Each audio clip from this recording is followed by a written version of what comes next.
আমার স্বামী মারা যাওয়ার পর মাত্র 12 বছরের দেবর আমাকে বলল, আমি তোমাকে বিয়ে করতে চাই। আর বিয়ে তো ফরজ কাজ, এটা উপরওয়ালার আদেশ ভাবি।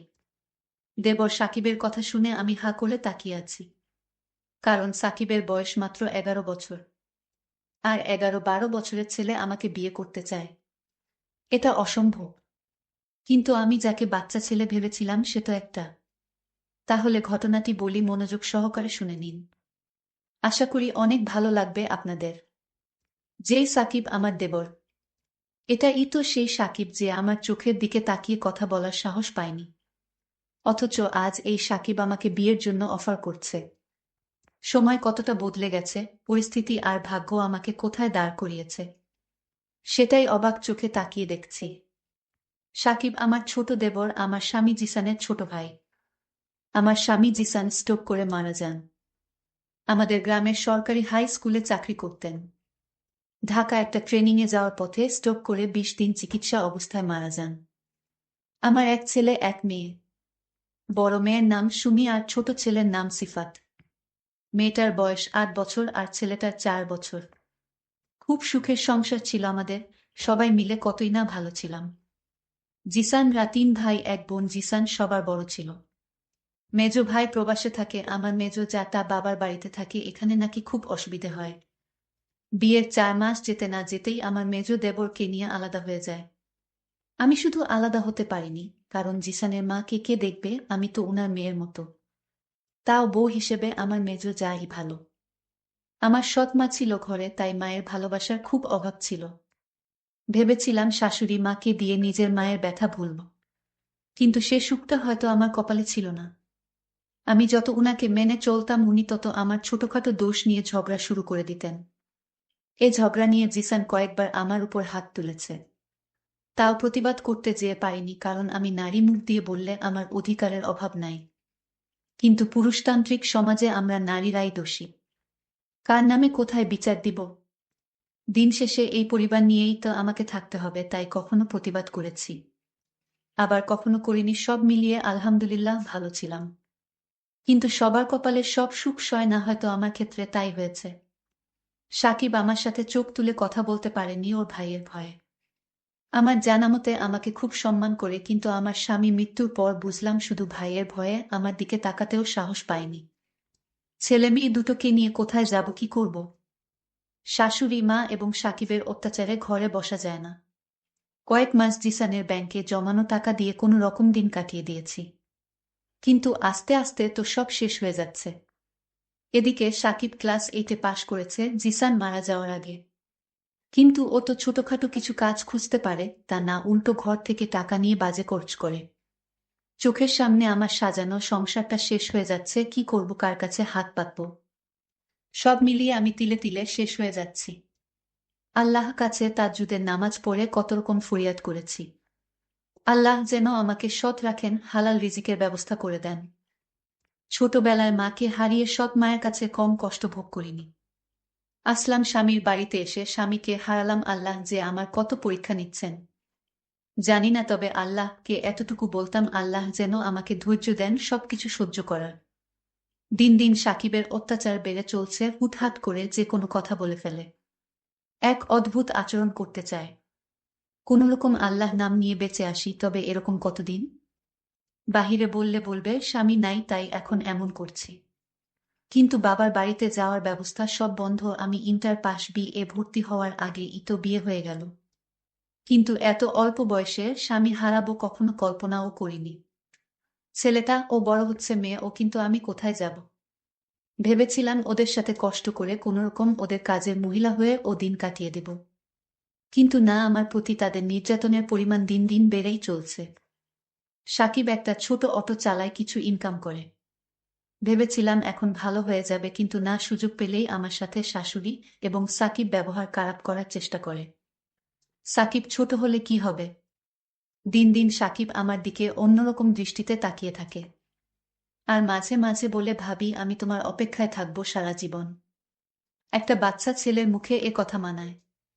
প্রতি উত্তরে বলেছিলাম, তোমার ভাই কিন্তু কথায় কথায় বলতেন, আমি তোমার বোনের মতো, আর আমি তোমাকে ছোট ভাইয়ের মতোই দেখেছি। জিসান আমার হাত টেনে দুহাত ধরে বলল, আমি কখনো তোমাকে বোন ভাবিনি, বরং তোমাকে বিয়ে করে ঘর বাঁধার স্বপ্ন দেখেছি। মাত্র 11 বছরের একটা বাচ্চা ছেলের মুখে এসব কথা শোভা পায়। আমি যাকে ছোট ভাইয়ের মতো স্নেহ করি, আর সে কিনা আমাকে বিয়ে করতে চায়। খুব অদ্ভুত ব্যাপার, তাই না? যখন সাকিব বলল, ভাবি যদি আমার ভাই বেঁচে থাকতো তাহলে আজ তোমার এই কষ্ট হতো না। আমি তোমার কষ্টের ভাগিদার হতে চাই। তোমার কষ্টের দিনে, সুখের দিনে আমি তোমার পাশে থাকতে চাই ভাবি। এই কথা বলার পর ভাবি আমাকে জুড়ে একটা থাপ্পড় দিয়ে বলল, তুমি একটা বাচ্চা ছেলে, তুমি আমার কষ্ট কি বুঝবে? আর তোমার ভাই বেঁচে থাকলে আজ এমনটা হতো না। ভাবি তুমি আমাকে ভুল বুঝো না ভাবি, আমি তোমাকে অনেক ভালোবাসি। আমি যদি তোমাকে আমার বাড়িতে না রাখতে পারি, তাহলে আমার মা তো তোমাকে এই বাড়ি থেকে তাড়িয়ে দেবে। কারণ আজ আমার ভাই বেঁচে নাই, আর তোমার নাই স্বামী। তাই চেয়েছিলাম ভাবি আমি তোমাকে আমার বাড়িতে রেখে দেব সারা জীবনের জন্য। সাকিব এই কথা বলার পর খুব অসহায় লেগেছে সেদিন, যেদিন আমার ছেলে পরীক্ষা ফিস দেওয়ার জন্য কতবার টাকা চেয়েছে। প্রতিবার সাকিব বলেছে, তোর মায়ের কাছে গিয়ে জিজ্ঞেস, আমি তাকে বিয়ে করতে চাই। যদি রাজি হয় তাহলে তোরে অনেক টাকা দিই চকলেট খাওয়ার জন্য। সাকিবের বয়স মাত্র 12 বছর, আর 12 বছরের ছেলে আমার স্বামী হবে, এটা আমি কিভাবে মেনে নিতে পারি? সে তো আমার ছোট ভাইয়ের বয়সী। সাকিব বলল, ভাবি তোমার কষ্ট দেখলে আমার চোখে পানি চলে আসে। আমি তোমার কষ্ট সহ্য করতে পারি না ভাবি। আমি জানি বড় ভাইয়া মারা যাওয়ার পর তুমি আর কখনো বিয়ের পিঁড়িতে বসবে না। তোমার বাকি জীবনটা আমাদের বাড়িতে চাকরানির মতো কাটাতে চাও, সেটাও আমি জানি। কিন্তু ভাবি তুমি চাইলে আমি তোমার সব কথা মেনে নিব। আরে তুমি তো একটা বাচ্চা ছেলে, তুমি বিয়ের কি বুঝবে? তোমার বিয়ের বয়স এখনো হয়নি সাকিব। আর তুমি এটা ভেবো না তোমার ভাই মারা গেছে বলে আমি আবার বিয়ে করব, কখনো না। ভাবি তুমি যা বলছো সব মুখেই বলতেছো, তোমার ভিতর থেকে কোনো কথা বের হচ্ছে না। আমি তোমার মুখ দেখেই বুঝতে পারছি যে তুমি কথাগুলো মুখে বলতেছো, অন্তর থেকে নয়। এতটুকু বাচ্চা ছেলের মাথায় এত বুদ্ধি কোথায় থেকে এলো আমি ভেবে পাচ্ছি না। আমি একদিন কান্না করে সাকিবের আড়ালে বলছিলাম, আমি এখন ছেলেদের পরীক্ষার খরচ কোথায় থেকে দিব? আমি কান্না করছিলাম আর এই কথাগুলো বলছিলাম। আমার আড়াল থেকে সাকিব আমার কথাগুলো শুনে ফেলে। ঠিক তখনই সাকিব একটা অটো ভাড়া নিয়ে সারাদিন অটো চালিয়ে টাকার ব্যবস্থা করে নিয়ে এলো। সাকিব রাতে আমার ঘরে চুপি চুপি ঢুকে বলতে লাগলো, আমার লক্ষ্মী ভাবি তুমি কান্না করছো কেন? কি হয়েছে তোমার? ভাবি বলল, তোমার কাছে বললে কি হবে? আরে ভাবি বলো না শুনি, সমাধানও তো করতে পারি। তুমি একটা বাচ্চা ছেলে, তোমার বয়স কম, তুমি কি বুঝবে? আরে ভাবি শোনো, তুমি আমাকে ছোট দেখতে পারো, আমার বয়স কম হতে পারে, কিন্তু ভাবি মানুষের দুঃখ কষ্ট বুঝার ক্ষমতা আমার আছে। একবার বলো না। তখন ভাবি বলল, মাস্টার আমার ছেলের পরীক্ষার ফিসের জন্য তাগিদ দিয়েছে, বলেছে কাল পরীক্ষার ফিস দিতে না পারলে পরীক্ষা দিতে দিবে না। ওহ ভাবি, এই ব্যাপার সমস্যা নাই ভাবি। তুমি যখন একা একা বসে কান্না করেছিলে তখন আমি তোমার কথা শুনেছি। তারপর আমি এক অটো নিয়ে বের হয়ে যাই, আর তোমার ছেলের পরীক্ষার ফিসের ব্যবস্থা করে ফেলেছি। এই নাও, এখানে 1000 টাকা আছে। তুমি তোমার ছেলের পরীক্ষার ফিসটা দিয়ে দাও। তখন ভাবি খুশি হয়ে টাকাগুলো হাতে নিয়ে ছেলের পরীক্ষার ফিস দিয়ে দিলেন। আর তার ছেলে পরীক্ষা দেওয়ার সুযোগ পেয়ে গেল। একদিন দেখি ভাবির শরীরটা খুব দুর্বল। ভাবিকে বললাম, ভাবি তোমাকে আজ খুব দুর্বল দেখাচ্ছে কেন? আরে এ কিছু না। তারপর ভাবির কপালে হাত দিয়ে দেখি শরীরে অনেক জ্বর। জ্বরে গা পুড়ে যাচ্ছে। আমি বললাম, ভাবি তোমার তো শরীরে অনেক জ্বর। তখন ভাবি জ্বরে জ্ঞান হারিয়ে ফেলল। আমি চালু করে জলপট্রি দিলাম। তারপরও দেখলাম কিছুতেই জ্বর কমছে না। রাত প্রায় 12টা বাজে, এখন কি করি? আমি কোনো কিছু না ভেবে দৌড়ে গিয়ে গ্রামের একজন পল্লী ডাক্তারকে নিয়ে আসলাম। তখন ভাবি জ্বর মেপে ওষুধ দিয়ে গেল। আমি সারা রাত ভাবির পাশে দাঁড়িয়ে রইলাম। আমি সারা রাত একটু ঘুমাইনি, কারণ ভাবির যদি কিছু হয়ে যায়, আর তাই আমি ঘুমাইনি। সারা রাত জেগে রয়েছি। সকালে ঘুম থেকে ভাবি যখন জাগলো তখন দেখতে পেল আমি দাঁড়িয়ে দাঁড়িয়ে জিমাইতাছি। তখন ভাবি বলল, সাকিব তুমি এখানে দাঁড়িয়ে কি করছো? তখন তার ছেলে সিফাত বলল, ছোট কাকা যদি তোমার পাশে না থাকতো তাহলে তো তুমি মারা যেতে এমন। কারণ তোমার রাতে প্রচন্ড জ্বর এসেছিল শরীরে, তারপর তোমার কপালে জলপট্রি দিয়েছে ছোট কাকা। তারপরও যখন তোমার জ্বর কিছুতেই কমছে না, তখন এই অন্ধকার রাতে তোমার জন্য ডাক্তার নিয়ে আসলো বাসায়। ডাক্তার মশাই তোমার জ্বর মেপে ওষুধ দিয়েছে, আর সেই ওষুধ তোমাকে খাওয়ানো হয়েছে। আম্মু ছোট কাকা না থাকলে আজ যে তোমার কি হতো? হয়তো আমি তোমাকে আর মা ডাকার সুযোগ পেতাম না। ছেলের মুখে এইসব কথা শোনার পর আমার চোখের জল ধরে রাখতে পারিনি। আমি তাকে জড়িয়ে ধরে হাউমাউ করে কান্না করতে লাগলাম। সাকিব, তুমি আমাকে এত ভালোবাসো কেন? ভাবি, আমার ভাইয়া মারা যাওয়ার পর তোমার কষ্ট কিছুতেই সইতে পারছিলাম না। তুমি যখন সবসময় মনমরা হয়ে থাকতে, আমার মা যখন তোমাকে বিভিন্ন কথা বলে গালি দিত, তখন আমি এটা সইতে পারছিলাম না।